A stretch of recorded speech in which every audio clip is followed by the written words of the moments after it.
start with the turntable, which is at the heart of the system. So this is a recent addition. This is a Doman Helix 2 with a Schroeder CB9 Toad Arm, a Phasemation PP2000 cartridge. This was an early present from Santa, so it's only been in the system for about 6 weeks. Been waiting a while to get one. They're very much as good as what everybody says they are. This has been a game changer for my system and the way I actually listen to music. So that's then feeding into an Aesthetics rear signature phono stage. So this one's actually an all valve phono. It's running 10 tubes in it, but it doesn't have any tubiness at all to it. I went through trying 3 or 4 different phono stage configurations, eventually settling for this one, which of course also just happened to be the most expensive. So the phono stage is then feeding into an EMEA passive preamp. This one was one of Dave Slagle, who's a very famous guy for making transformers.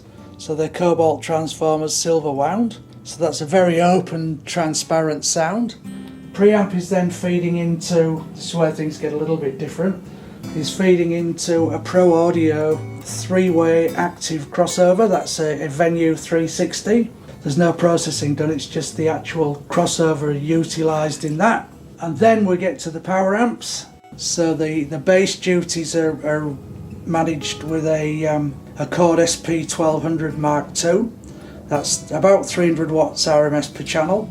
This particular unit, because they're quite an old unit now, this was sent back to Chord and recapped. Then I use 4 Audio Note kits. These are Canadian kits that are EL34 based for the mid-range and treble. So they're about 40 watts per amp.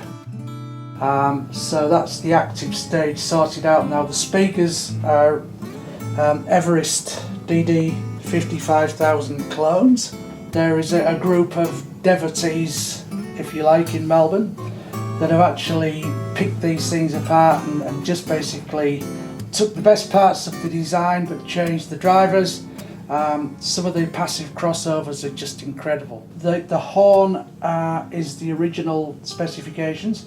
So a mould was taken of one of the originals that was kicking around, and these have been reproduced and redone. The drivers became basically the original 2405H for the tweeters, but after lots and lots of testing and discussions and arguments, they settled for BNC 15-inch bass drivers, and then the 2-inch BNC compression drivers for the mids.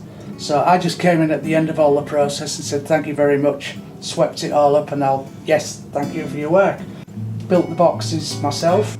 So these are only prototype boxes ready for when I get the time to actually get some original boxes cut on a CNC machine in high quality timber. But so they're prototypes that are a work in progress, but they're working quite well. Now we come to the room treatments, which was probably just as important as the system. Although I had minor problems, these made major impacts to the actual quality of the sound.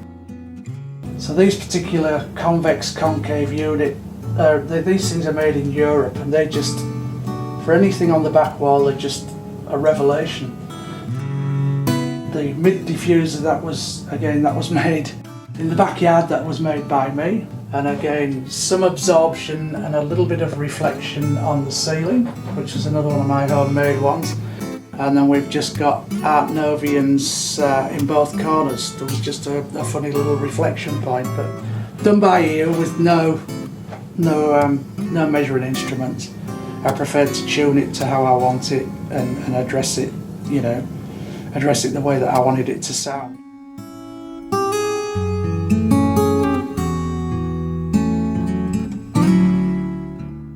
Yeah, we do use the room quite a lot in here, and it's a nice relaxing environment.